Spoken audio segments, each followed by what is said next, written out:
What's happening? Welcome to the Matt Bernier Show, part of the In the Money Media Network. My name is Matt Bernier. You can follow me on Twitter at Bernier_Matt. Today is Thursday, August the 10th, 2023. It's episode 167 of the pod. However you listen, thank you for doing so. You can find the show Apple Podcasts, Spotify, SoundCloud, InTheMoneyPodcast.com. You can also listen over on YouTube. Search bar Matt Bernier Show. You'll get this show along with the 166 prior. As always, please rate, review, subscribe.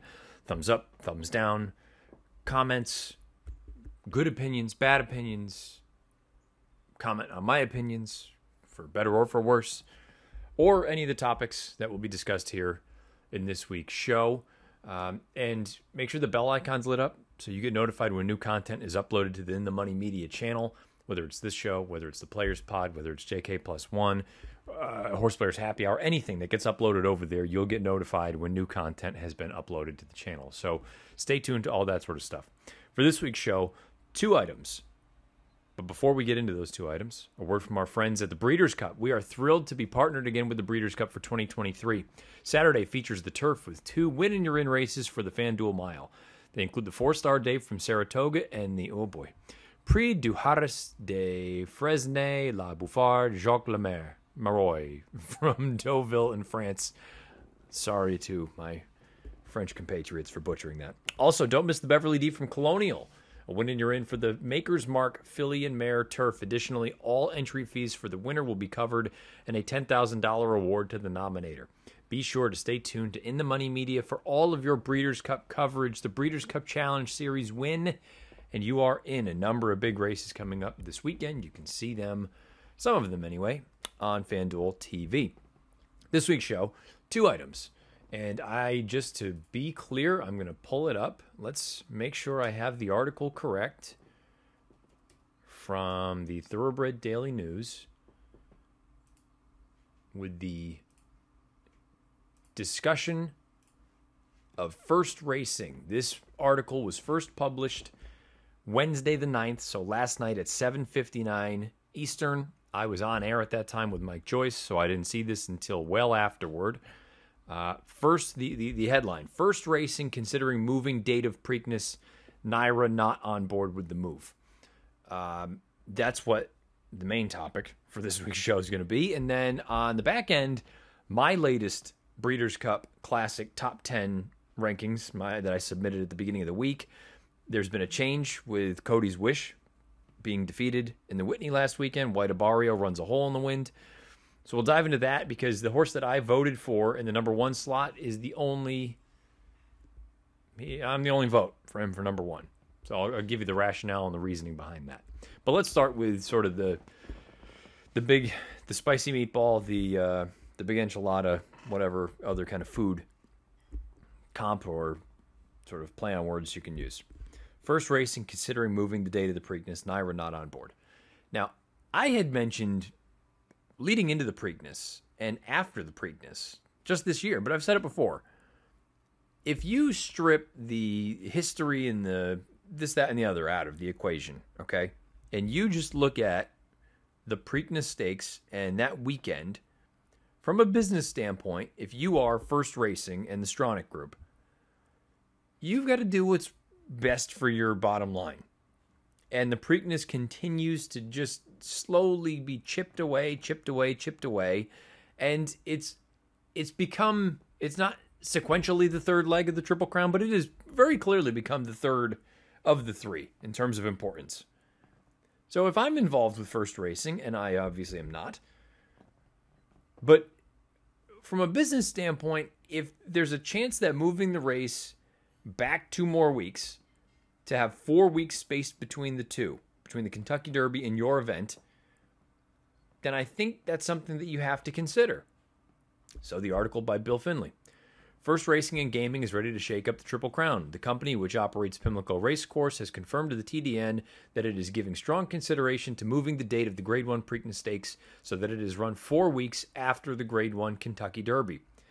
Quote, "We have discussed it internally and believe it's in the best interest of horses and horse safety to move the race 4 weeks after the Kentucky Derby," said Aidan Butler, Chief Executive Officer of First Racing and Gaming. Quote, this would give horses more time to recover between races to be able to run in the Preakness. Horse safety is more important than tradition. NYRA is aware and considering how this would impact the Belmont. Stay tuned, end quote. Now, a little farther on down the article, a quote from NYRA spokesperson Pat McKenna. Quote, NYRA has concerns about fundamental changes to the structure of the Triple Crown. We have no plans to move the date of the Belmont Stakes, end quote.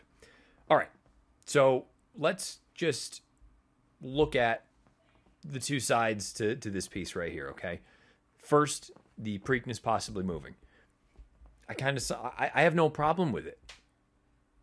If you're purely on the history side of things, I do understand things are a little bit different, but also I feel like the folks that just automatically sit there and say, oh, you can't mess with tradition, are just willfully ignoring that the Triple Crown has not always been like this. We have run it at different distances in the past.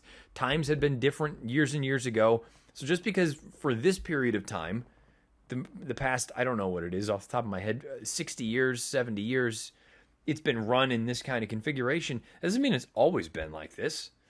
And you got to adapt with the times. And that's not even factoring in the business side of it. But with there was no other set of races where you would take a top-level Grade 1 runner and wheel them back in 2 weeks. They're just not. That's the reality of the game today. And it's probably not a bad thing either. These horses aren't run as frequently as they used to be. So why would you continue on with the setup of something that is not really, I don't even want to say catered to the modern day thoroughbred, but it's not, it's a dinosaur. From a NYRA standpoint, if you're suggesting, okay, even let's say the Preakness moves 2 more weeks out, so it's 4 weeks away, obviously there would be a week turnaround to the Belmont. And if Belmont's not going to change their tune, well, then there's going to be decisions that need to be made from connections involved with Derby runners and things like that. And it would all but guarantee, and let's just hypothetically say, the Preakness was moved and the Belmont itself was not, and that's how it was for the next 50 years. It would all but guarantee there won't be another Triple Crown winner. So, I mean, there's a lot there on the table. And I have not made any kind of comments on social, nor will I. This will be basically my piece on it, unless it comes up on air, which I doubt it will. But the number of folks going back and forth saying this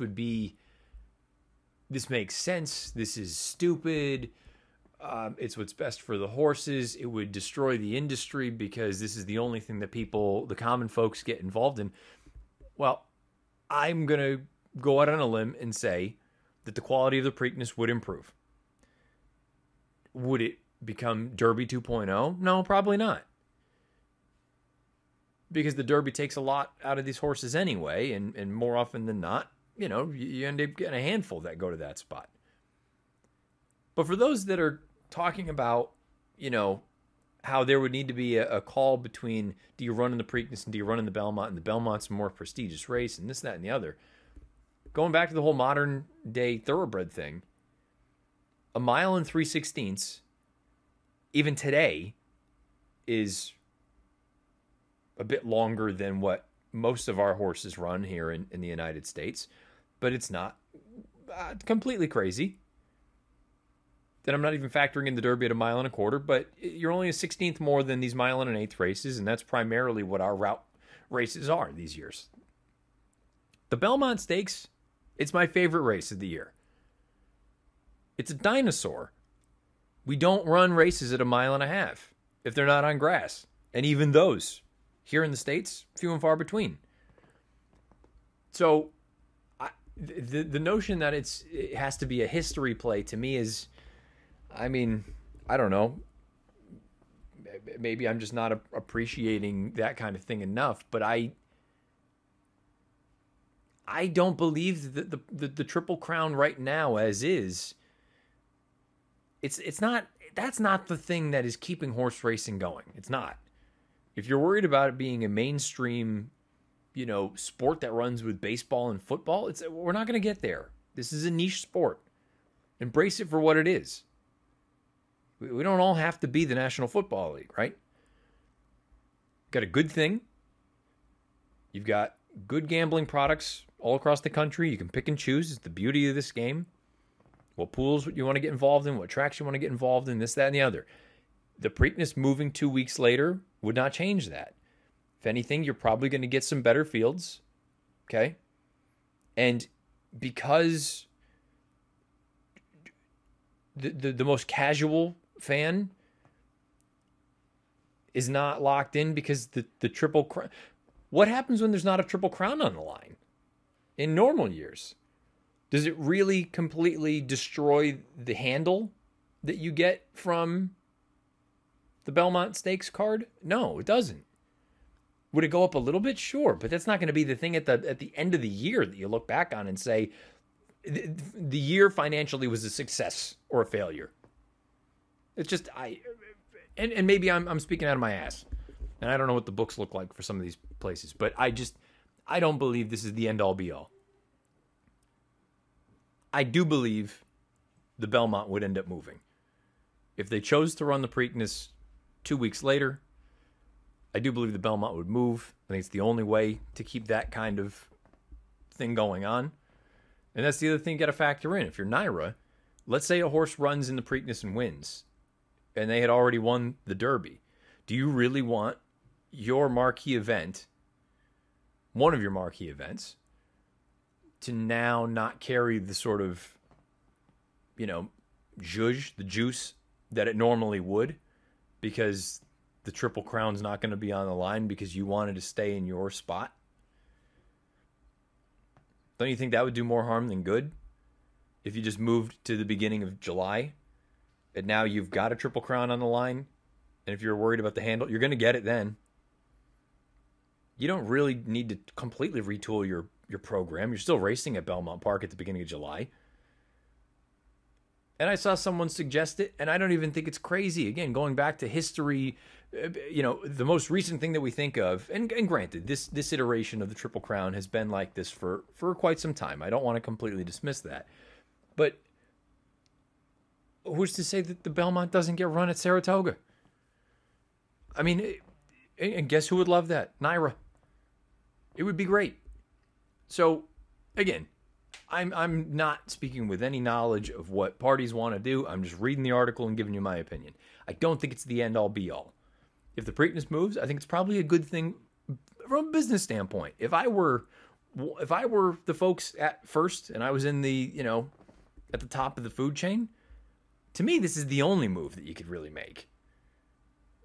The race continues to kind of get chipped away at least this way we can open it up. And the other thing to keep in mind, when you extend it another couple weeks, 2 weeks may not sound like much, but I think you do then at least entice some other runners that weren't going to go or missed the Derby, or I think it opens up many more doors than it does keep them closed.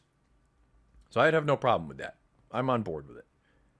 I do think if push came to shove, the Belmont would move. That's just my opinion. I don't have anything to confirm or deny that. But I think, and because it would not be such a, it's not as though you've got to reopen a venue that had been closed or this, that, and the other. Like, Belmont Park is still operational a few weeks later. And you don't have to make it, just because it's not 3 races in a span of 6 weeks, it doesn't mean that it's not hard. And if you're in that camp saying that it's it's asterisk kind of Triple Crown from then on, that's fine. That's your prerogative. I don't have the energy these days to fight about that sort of thing. So me personally, I don't have a problem if, and this is all if, First Racing is discussing a move like this. If you move it back 2 weeks, that would put you, Memorial Day weekend, I believe, roughly, somewhere thereabouts.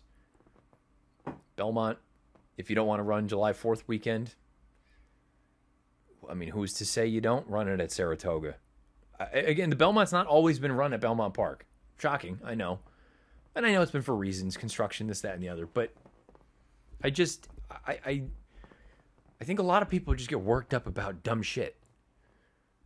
If they move it, put it this way, if they make a change, for you personally, leave it beneath the video player on YouTube.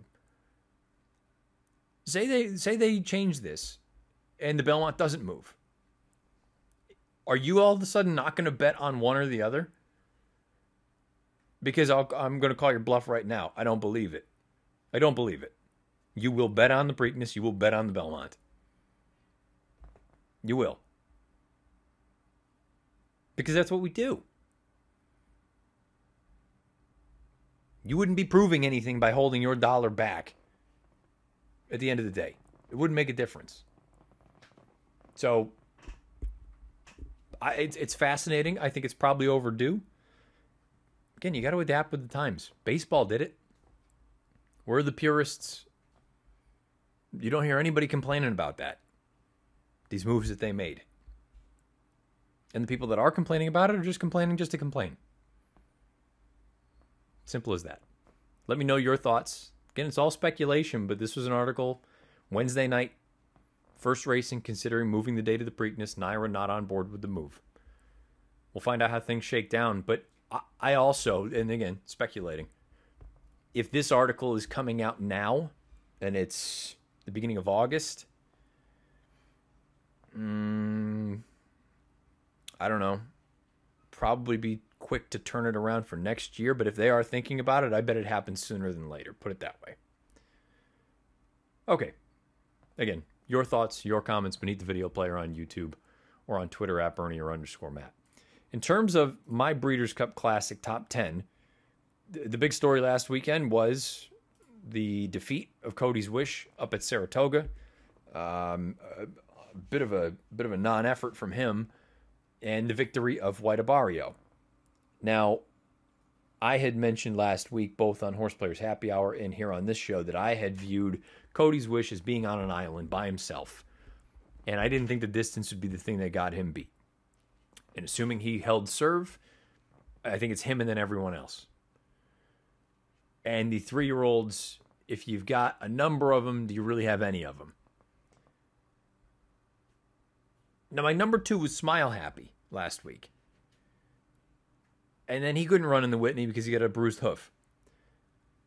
I don't want to elevate him to number 1. By the way, I've taken Cody's Wish off the list. If he can't get a mile and 1/8, he can't get a mile and 1/4. Bill Mott's already said they're looking at the dirt mile. He's out. A really poor performance from him. White Abarrio, the winner, I have him on the list, but I only have him 9th. And maybe that'll bite me in the rear end as we get closer because it doesn't sound like he's going to run again before the Breeders' Cup Classic. Lengthy layoff, but Dutrow wants to get him out west. Totally fair. I get that. I kind of like that idea. Have him set up shop where he's going to be running his biggest race of his career. But I had never really viewed him as that kind of horse. So if I didn't take Smile Happy and move him up into the 1 slot, I kept him number 2. Cody's Wish is gone, and I've got White Abarrio 9. Who did I vote number 1? And it's going to almost completely fly in the face of what I had mentioned last week. I've gone back and I've watched some more of those 3-year-olds. And I don't know. I thought Arcangelo won the Belmont rather comfortably. And he beat basically every other name on this list, with the exception of Mage and Go Rocket Ride. But he defeated Forte. He defeated Angel of Empire. He's defeated Tappet Trice. Defeated all the big names that were in that spot. The horses that waited for the Belmont specifically. And by the way, here's another kind of, just to bring it back to the conversation from earlier. If the Preakness is 2 weeks later this year, does Arcangelo go in the Preakness or the Peter Pan? Does Jenna Antonucci wait one more week to run him in the Preakness? It's a grade 1, part of the Triple Crown, X, Y, and Z. Or maybe we shouldn't have. Maybe we should have kept him in the Peter Pan knowing that it's Belmont Park and it was a prep for the Belmont. But point being, you have all those horses that could then all of a sudden look at a different race. Just, again, fodder. I have Arcangelo number 1, and we'll find out in a couple weeks. He's going to run in the Travers. I don't think he's going to be the favorite. I don't even think he might be the second choice. Might not even be the third choice. Travers looks like it's going to be a war on paper. Javier Castellano keeps the mount here. He is off Mage. Luis Saez is on Mage. I have Mage number 3. So basically that was the only change. Cody's Wish is out. White Abario up to 9. And I just had Arcangelo leapfrog Smile Happy. Kept Smile Happy in 2. Mage 3. Go Rocket Ride 4. Forte 5. Arabian Night 6. Rattle and Roll 7. Angel of Empire 8. White Abario is 9. And the only new name on the list for me is a horse that I still believe in. I think there's quite a bit of ability, and he's going to really get the test in the Travers. We'll find out where he stacks up. I have Scotland on this list. Scotland's a horse I want. I'm maybe my heart is rooting a little bit more than my head with him, because he does need to get faster, and he walked the dog in the Curlin, and the Fig didn't come back as fast as I would have liked. But he's a gelding, and as long as he stays sound, we could see him for another 4 years, 5 years after this. So I'm hopeful he is this good, and you just keep him sound and happy, and he keeps on running. Because that's the kind of horse that I want to just get behind and root for, because we may see him a little bit more than we see some of these other 3-year-olds. So Arcangelo, I have listed him number 1, and when the rankings came out, they have the number of first place votes next to the horse's name.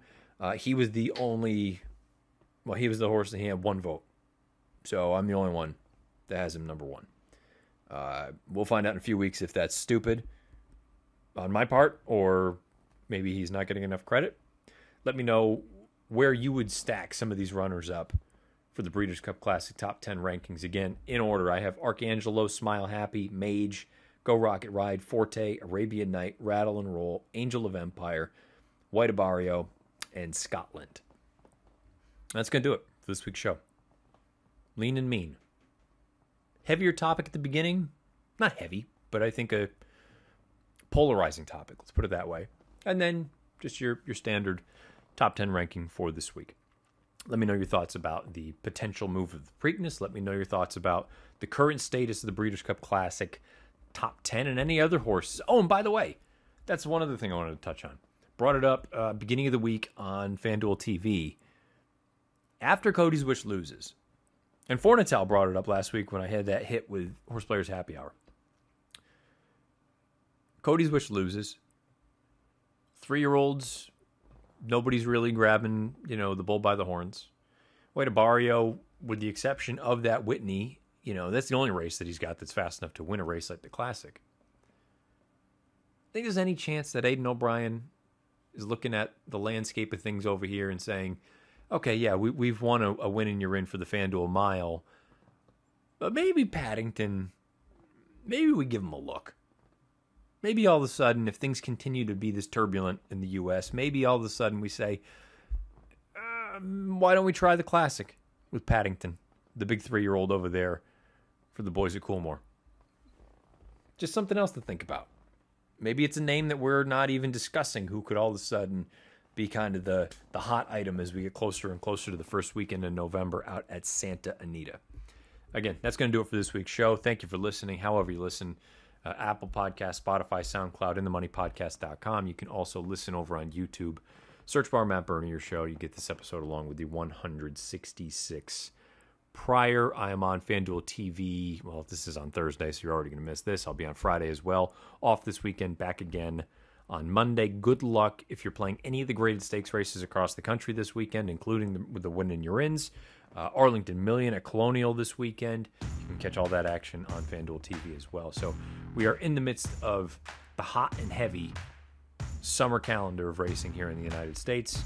As always, best of luck however you play, whatever you play, and wherever you play. This is episode 167 of the Matt Bernier Show.